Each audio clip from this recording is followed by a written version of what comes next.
నా భర్తను చంపించింది బీఆర్ఎస్ నేత గండ్ర వెంకటరమణారెడ్డి. నాగవెల్లి రాజలింగమూర్తి భార్య కాళేశ్వరంలో కేసీఆర్, హరీష్ రావులు అవినీతి చేశారని కోర్టులో కేసు వేసిన నాగవెల్లి రాజలింగమూర్తి దారుణ హత్య.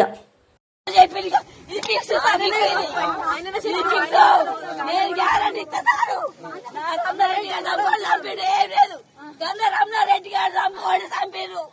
వాని బలం చూసుకోలే చేసిండు.